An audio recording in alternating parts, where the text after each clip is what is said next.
Life-changing team. This is a heads up for experienced DSCR originators. We now have an in-house DSCR product, Signature Expanded Investor Cash Flow, that gives us a real advantage. We can say yes more often, close faster, and in many cases, you get paid more. This product is exclusive to us. Nobody else has it, and it was built for originators who already know how to structure investor deals. This is a true subject property cash flow program. No DTI is developed. Employment is not verified. We qualify off the rental income and the PDIA on the subject property. If you already speak DSCR fluently, this is not a basics class. This is the playbook for where we win deals other lenders fumble. Here's one of the biggest weapons. In certain purchase scenarios, there is no minimum DSCR. If your borrower is at 70% LTV or lower and the credit score is 680 or above, purchases can have no minimum DSCR requirement. That means tight cash flow markets, rent lag, or value-add strategies don't automatically kill the deal. Refinances aren't the same. At 70 LTV or below, refis go as low as 0.75 DSCR with strong credit, and short-term rentals are minimum 1.0 DSCR. Next, refi execution. Rate and term refinances have no title seasoning requirement. That's a closability advantage, especially when other lenders are slowing borrowers down with seasoning overlays. And cash out is powerful here. There's no hard cap on maximum cash out amount as long as the value is supported. If they bought with cash recently, we may be able to structure a technical refinance to recoup documented investment. Just remember, gift funds can't be recouped. Interest only is available on ARMs and fixed, and the IO period is 10 years without reducing LTV. And if the loan is 75 LTV or below and the FICO is 700 or higher, we can use the actual interest-only payment to qualify DSCR instead of an amortizing payment. That's where you rescue deals. Now let's go deeper on short-term rentals, because this is where inexperienced lenders get uncomfortable. Short-term rentals require a minimum 1.0 DSCR. If you're using projected STR income that exceeds market rent, rents must be averaged over the previous 12 months. Gross rents can't be declining more than 10% on a 6-month over 6-month basis. And a 5% LTV reduction applies with a max 70 LTV. AirDNA can be used per underwriting guidelines. That's important because not all DSCR lenders allow structured STR analysis. Rents are where pros separate themselves. On purchases, we generally use the lesser of actual or market rent. But if actual is higher, we can still use actual rent up to 10% above market, and we don't apply a vacancy factor.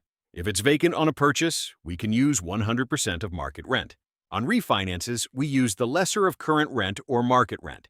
If the lease is higher than market, it can be used if the lease continues at least 6 months after closing, and we document 2 months of timely rent before application. If it's vacant on a refinance, we can still use 100% market, but there are LTV reductions depending on rate term or cash out. Now let's pause for a scenario. Here's the situation. A borrower wants to purchase a duplex. FICO is 690. LTV is 68%. The DSCR calculates to 0.82. The market is tight and rents are lagging. Can this deal close? The answer is yes. Because the LTV is at or below 70 and the FICO is above 680, this is a no minimum DSCR purchase scenario. 0.82 DSCR does not kill this deal. That's the weapon. Credit box. Scores down to 620 with LTV and loan amount limits. Housing history is evaluated, and major credit events are tiered. 0 to 2 years is not eligible. 2 to 4 years is possible with a 70 LTV cap and smaller max loan size, and 4+ years is standard. Translation: you can rescue more investors who've had a reset, never without guessing. The guidelines are specific. Here's another scenario. A borrower had a foreclosure 3 years ago. They want a $2 million loan at 72 LTV. Can we do it? The answer is no.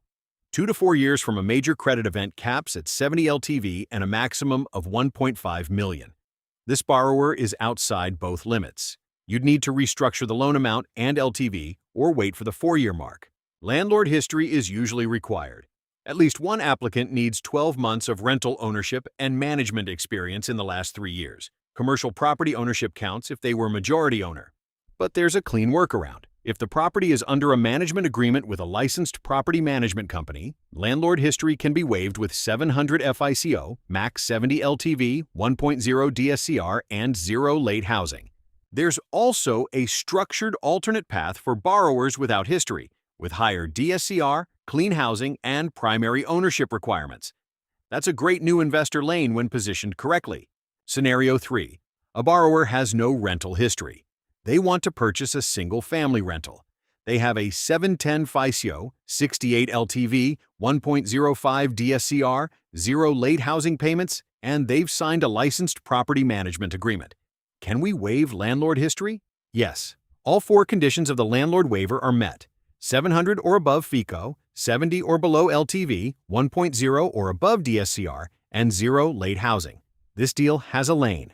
Funds to close flexibility helps you close faster. Business funds are allowed with 50% combined ownership and a CPA or EA letter, members underwriting cash flow analysis. 1031 exchanges are eligible. Crypto may be eligible with the required documentation and liquidation steps, and cash-out proceeds may count toward reserves when LTV is 75 or below. Property coverage is broader than most lenders advertise. Eligible property types include 1 to 4 unit attached and detached, warrantable condos, certain non-warrantable condos, condotels capped at 75 LTV, PUDs, mixed-use properties, co-ops, manufactured homes, and certain seasonal properties. Now, here's a detail experienced LOs should remember. Properties with more than 20 acres are ineligible. That matters in rural markets. Geographic note: this program is based on originator licensure. No state subprime or equivalent programs allowed. Texas cash-out refinances have specific underwriting guidance. Puerto Rico is not eligible. Loan amounts run from $100,000 up to $3.5 million, with reserves scaling by loan size. Up to $1 million, 4 months PIDIA, $1 to $2 million, 6 months, $2 to $3.5 million, 12 months. DSCR below 1.0 adds 3 months. LTV above 80 adds 6 months. Final scenario: a borrower is doing a cash-out refinance. Loan amount is $2.4 million. DSCR is 0.98. LTV is 82.